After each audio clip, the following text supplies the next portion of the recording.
Hi, and welcome again to the show. My guest today is Ian Johnston. He's the author of a book called Death by Television, and you see a lot of TV stuff behind us here today. It's a book about a life, watching TV. Hi, Ian. Welcome to the show.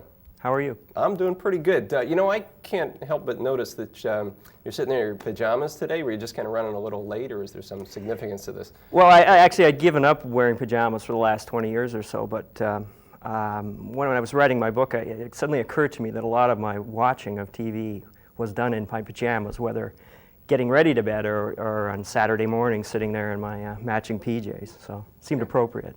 Now, you're like a professional television watcher. You write columns for newspapers about television, that sort of stuff. Yeah, in Halifax, Halifax Daily News. I've been working for 10 years there. Wow, so TV paid off in a sense. It's a career. Yeah, it turned Watching TV. Yeah, it turned out to be very good that way. And actually, I'm probably one of the longest running TV critics. It seems to be a business in which people kind of get out of it very quickly. Come and go. So here we are on television talking about TV. Take me back to your earliest memories of television. It gets kind of cloudy because, a lot of the stuff that you think you would remember, like the moon landing, I think I remember, but I'm not really sure whether I really do. But you do remember what?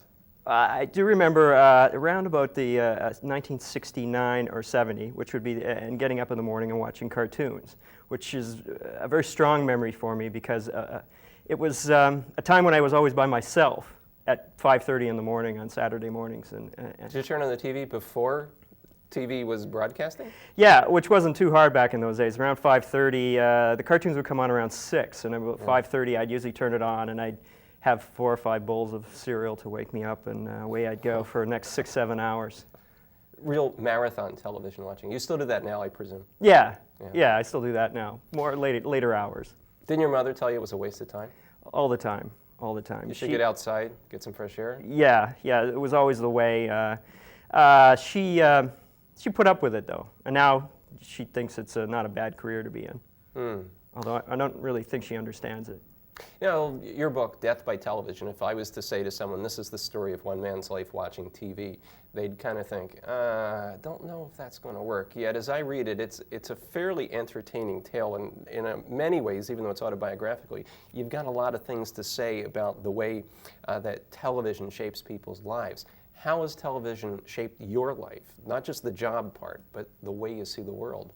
Well, I write about this quite a bit, and it's sort of a good thing and a bad thing in that a lot of what I know is factual stuff that I take as facts I got from television, which is they're not necessarily giving me all the information about certain subjects. So I think the way I say it is that everything I know I learned from television, and everything I don't know I learned from television. It sounds like a contradiction, but it's sort of the way it is. TV can only give you a certain amount of information, no matter how many channels you have. In fact, it probably gives you less information the more channels it has. Those sitcoms, is life in any way like those sitcoms? Is it parceled up into the amount of time coming up to the commercial and then the resolution at the end and the array of characters? I mean, is your life like a sitcom? No, I wouldn't say so. There have been moments, where you might think, well, that might make a good episode, but things don't resolve quite that quickly. And a few sitcoms that I can think of really can, or maybe it's not even possible, can actually reflect reality, because that would be too boring. It would be a half hour of people sitting on a couch and not talking to each other, probably.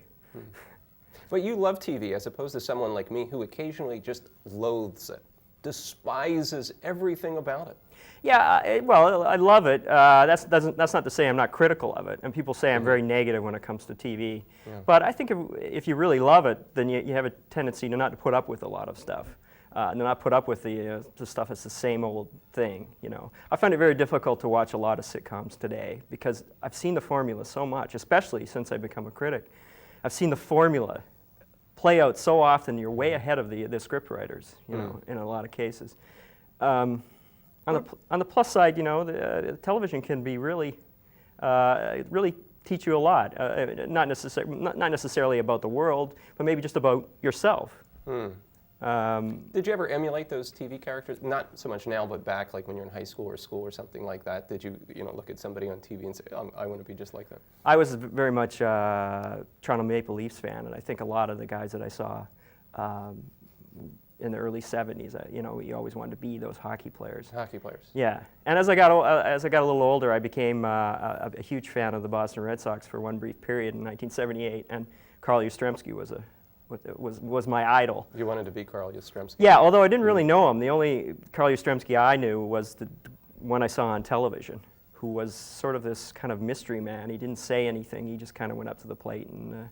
Baseball players kind of have different things they do, like they spit a certain way, or they knock the dirt out of their shoes, or something like that. Isn't that part of what a kid would emulate? I suppose? Yeah, it was the whole ritual, and I had the whole I think I even had the number 8 on my back, the Carl Yastrzemski number, and I couldn't grow his sideburns. I always remember Carl Yastrzemski by these huge sideburns he had, but I couldn't do that. No, I guess that's not. This was back in Aylmer, Ontario. Yeah. Kind of a tobacco growing place. You worked in tobacco fields, according to your book.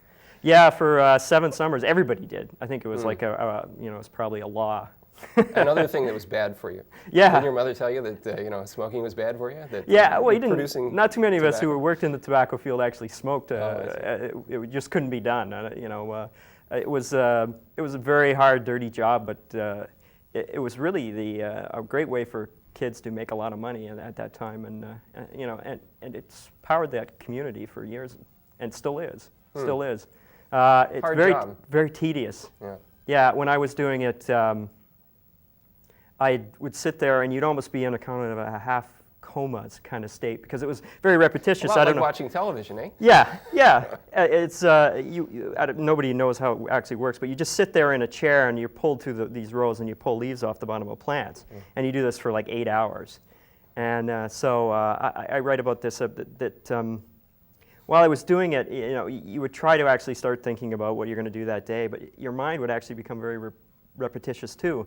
And what I got stuck on episodes of TV shows, particularly The Twilight Zone. Twilight Zone. Yeah, there was one summer where I would watch it at night, and I hadn't seen the show up until it was in reruns in the late '70s, and I would watch it at night, and then I would go and we'd be working in tobacco for 6-7 hours. You'd just sit there, and it would run over in my head, the episode the night before, and you'd try to rework it. And Rod Serling's really a fun guy to impersonate, and you can kind of rewrite his shows and rewrite his episodes, and it was pretty weird actually. But sounds like it. Yeah, sounds like a Twilight Zone in itself. You remember Marshall Mcluhan, great Canadian. Oh yeah. You didn't like Marshall Mcluhan? Well, I don't know too much about him, but yeah. Well, remember, he was the guy who said the medium is the message. It doesn't matter what you throw on the TV screen. That does something to you. That makes you a certain kind of person. That makes you perceive the world in a certain way. Do you think television has that kind of power, just the medium itself? Oh yeah, in many ways I think people underestimate the power of television. How so? Very often, especially when it comes to like the programming of sitcoms or dramas, and they underestimate its power to influence people. It's not just the news. It influence how we dress, how we think.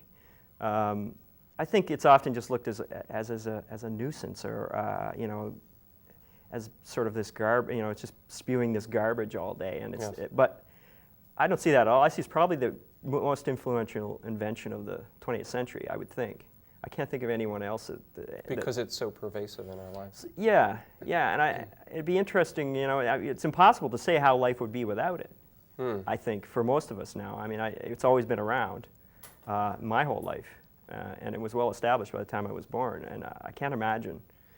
I imagine people are thinking that now who were born, let's say, in the early '80s, with video. It's just something that's always been around. Yeah. Free access to information of a certain type. Somewhere there in your book, I think you had a detail about 22% of Canadians eat dinner watching television? Yeah, it was. Actually, it's more in Halifax, where I was. It's higher than that, actually. I think it's 36%. And it's actually lower in Ontario, a little bit lower in Ontario. And I think that's just because they spend more time in rush hour on. Okay. What does that say about us, though? If a quarter of the population or more, a third of the population isn't sitting down with a family or one-on-one eating dinner, but sitting there with the tube on? Yeah, well, either that or a lot of us are living alone. I'm not sure what actually it means.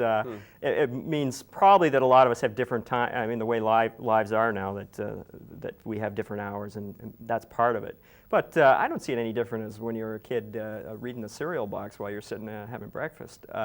Okay, nothing wrong with it, by your estimation. 6 o'clock, 6 o'clock news, it's on at 6 o'clock, so you're having dinner usually at that same time. So I don't see anything really wrong with it. Okay. People think it cuts down on the time that they interact with their children, and I think that's sort of a cop-out myself. I think they'll probably interact with their children anyways. Maybe if they're going to have quality time, maybe they'll just sit around and not talk to each other anyways. So.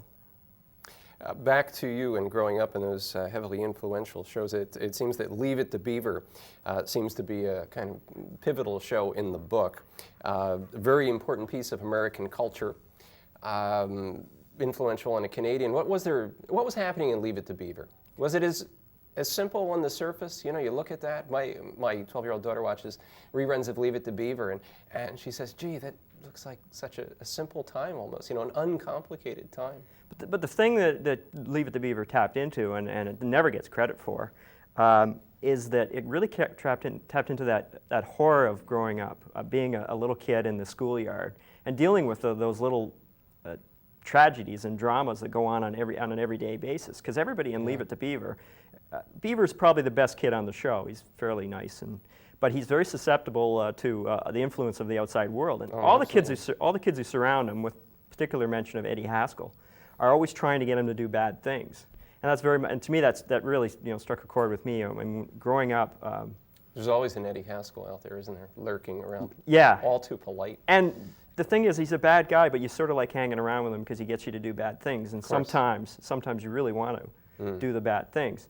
But to me, that was the most honest thing about the show. And again, it doesn't get credit for it. Is that I think tapping into that childhood tragedies and horrors that we all experienced. A lot of shows, they'd have the daily troubles and everything, but they didn't seem real to me. Like Ozzie and Harriet doesn't seem real to me, the problems of the children. But I'll Leave It to Beaver. Beaver would have problems that nobody would even know about. He would think his life was over, and nobody would know about it just because some girl didn't look at him right, and he mistook that for a bad thing. It's a very interesting show, but it's got caught up in that whole kind of, life isn't like the 50s families, and they always lump it in with Ozzie and Harriet, and I think that doesn't do it justice, and I think most people who do that haven't seen it. Yeah, what about Ward Cleaver there? Well, So the father, he comes home from work. Hi, boys. The salt mines he always came home from. Nobody knows what he was doing. I always think maybe he's working in the missile. We never knew his working job. on missiles or something. Could be. It was an American show. Yeah. Well, Ward Cleaver is an interesting guy because he's always talking about his father. His justice was like at the tool shed out back. He's always talking about that, and the kids are really scared of being, hit or being taken out to their tool shed. But it never happens. But you always wonder, why do you keep bringing that up? What's going on with this guy? He was a bit tightly wound.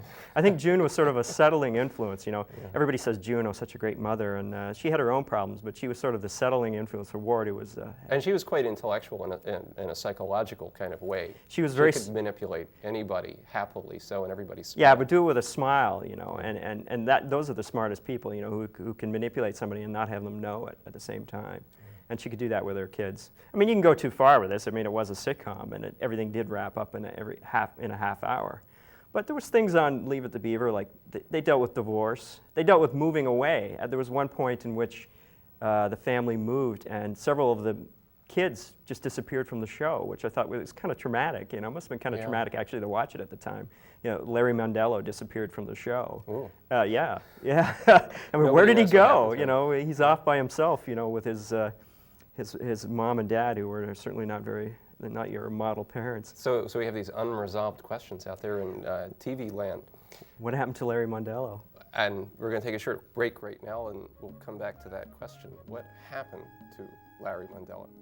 Right after this.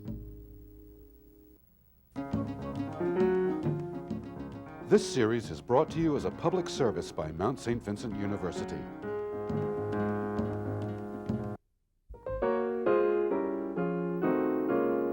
Hi, and we're back. My guest is Ian Johnston. His book is called Death by Television. It's an autobiography of a life of one man watching television. Well, a kid and then a man watching TV. We were talking about Leave It to Beaver, and we're going to leave Beaver alone for a second. But we didn't touch on Wally. Wally, the older brother who has some problems. And boy, did those two kids get along awful well compared to what I know about families. Well, I think that's true. Maybe that was slightly unrealistic. They had a few times where they had some problems, but Wally and the Beaver, I always looked at it as this way, is that they were both fighting on the same side, fighting against all these forces that are pushing against them, and that, so obviously they're going to work together. After Wally was, of course, kind of, in one way, he was your typical older brother, and then he tried to keep Beaver in line in his own way. But of course, he was the sex symbol on the show. As he got older. In a way, I guess he was, yeah, that's right, and they did progressively get older, as kids do on TV. And Beaver had all those problems with, he wasn't a great athlete like his brother, and he had, so there was that, in that way, that was realistic, that the one wasn't the same person, they weren't just a model of each other. Yeah. And, but Wally was far more well-adjusted of the bunch. We see those kind of family situations recycled in any number of ways down through the years. Now, I've been reading your columns in the paper off and on where you write about TV, and I noticed that you're not a big fan of TV censorship of any form. Tell me, why do you have some gripes about the TV censors out there, maybe who don't want to have too much sex or violence or bad words on TV? I think that my main problem with censorship is that it never makes any sense, and that they can make all these rules about censorship on what you can see and what you can't see.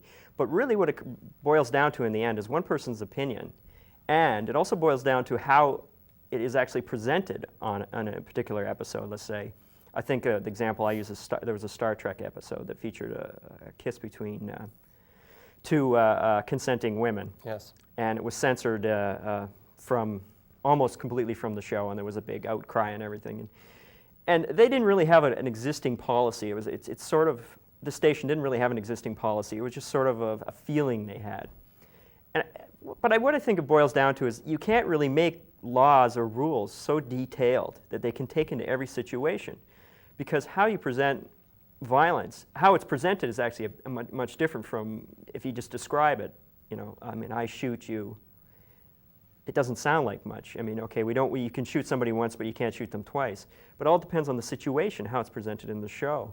How graphic it is, how violent, how realistic even sometimes is. There was a TV movie out here, Bastard Out of Carolina, that got refused by our censor board from video release here, because it contained a scene of a girl under, I think, 12, she was 12 years old, being beaten up and raped.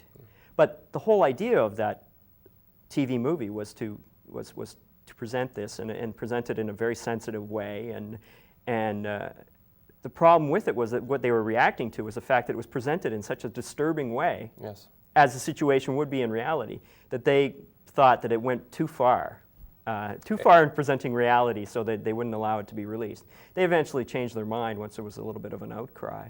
But that goes to show you, I looked at their censorship rules, and it actually said that you could not show a girl being beaten up and raped under the age of a certain age. And it actually says that. Right. But it's all context, right? It's all how if you follow it to the letter, pretty soon a lot of stuff goes. So you would not like to see these video chips and things where they give parents some control over TVs? Oh, the V-chip. Wow, the V-chip's never going to come in. You know, it's like, they'll have it, they'll put it in the TV, people use it for one day, and it'll be such a pain, because they'll be turning the channel and it'll be a blank screen, and they'll go, what's there, what's there? And so they'll just deactivate it. Yeah. I can't see it becoming, I mean, it was sort of a political idea, I think. Kids will figure out how to get around it, maybe. Oh, yeah. I don't know, I can't imagine anybody would use it. It'd just be a pain in the butt. You grew up in Ontario in the South, and obviously heavily influenced by American TV. Not that any of us could escape being influenced by American TV in Canada. Is there a difference between Canadian TV and American TV right now? Oh, it's, well, the approach is different. In Canada, I don't think they're as much interested in the high ratings, at least immediately. So they can present different types of programs. of course, they're legislated to present Canadian Do you like stories. Canadian TV? Yeah, I do. I mean, Yeah. a lot of it's very good. What's a real good Canadian TV show? Put me on the spot. I can pick one from 30 years ago. Oh, okay. Wojak. I always loved Oh, you Wojak. like Wojak. Yeah, Yeah. Wojak was a fine show, and it's like one of my, I guess it would be my favorite Canadian show. Some of the stuff, Straight Up was a show from last year about Toronto teens. It was a very good show. Of course, CBC in its wisdom is not renewing it. Yes. How do you feel when they cancel good TV? It seems to me, my feeling about TV, being cynical, of course, is like if you see a really good show that comes on, whether it's a half-hour show, an hour show, a sitcom or a drama or something like that, it's inevitable that that one's going to be on the chopping block within months. Yeah, some shows maybe shouldn't last more than 6 episodes, though. Yes. I mean, in Britain they have great success with shows, just running 6 episodes a season and everything. It bothers me when a show probably ends before its time. Usually it's ratings. I guess in the CBC case, a lot of it's money. People don't watch good content TV. Is this part of what producers are discovering, that if you put something out there with a little bit too much quality of writing or intellectual content or maybe even simple honesty, that you're not going to have a big enough chunk of the audience? I wouldn't go as far to say people don't watch quality TV. I would think they have to. I would say they have to be convinced to watch quality TV. I think they will find it if it's put in front of them long enough, they'll find it. But often in the case of the U.S., they cancel fairly quickly, and shows aren't allowed to, find their audience. You can get around that now because of all the new channels. We've got syndication where shows are allowed to go on for 2 or 3 years and try to find an audience. And that works. Yeah, it seems to work, yeah. In the book, I noticed that you're a fan of Mighty Mouse. Is that correct? Yeah, the new Mighty Mouse, not the old Mighty Mouse. Yeah, but the old, which one was the one that got in trouble with the ministers who thought that Mighty Mouse? Well, that was the new one. It was about '87, I think it was. It was Ralph Bakshi who did the X-rated Fritz the Cat cartoon. He created this Saturday morning show, and it went along for a year without too much attention, and then Reverend Donald Wildman got a hold of it and was convinced that Mighty Mouse was sniffing cocaine in one episode. And so that raises something you want your kids to watch on a Saturday morning. No. Did you see this episode? Yes, I did. Was he? No, he wasn't. No, it was kind of interesting. It was just a crushed flower, but it was. He got power from it or something. Yeah, the funny thing is that show was very subversive 80s television. It was on at 10 a.m. That there was probably multitude other little kind of sly weirdo references, even some sort of drug references on that show. And then I could have, you could have given to, Reverend Wildman, and he could have used that. But the cocaine thing, no, Mighty wasn't sniffing cocaine. And you think this is like the censorship issue again? Like you don't like the people who go attacking television for, believing that it's feeding us, weird things for our minds. Well, I don't like it when he's wrong. I mean, he was wrong in this case, Yeah. and he, if I remember right, he was also against the Last Temptation of Christ, although he never saw it. Which was kind of strange. This often happens with he was based on an censors or early critics. script. And yes, this happens. I've had conversations with people who are complaining about things you haven't seen, which is always an interesting. They just heard from one person. Yes, happens all the time. And we're going to take a short break, and we'll be back very briefly. If you'd like more information about this program or any of the courses we offer at a distance, call us or visit our website. We welcome your comments.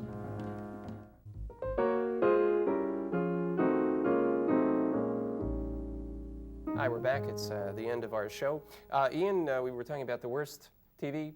Can you toss some of the best? Oh, well, like the Mary Tyler Moore Show, a very strong sitcom. All in the Family, that's a good one. I'm a big fan of Wojak, which is the Canadian coroner series. Gosh. Well, that's pretty good. There's a few cornerstones to hang on to in the future. Our guest today has been Ian Johnston, TV critic, author of Death by Television. Ian, thanks for being on the show. Well, thank you. And I thank you very much for watching. I'll see you again next time.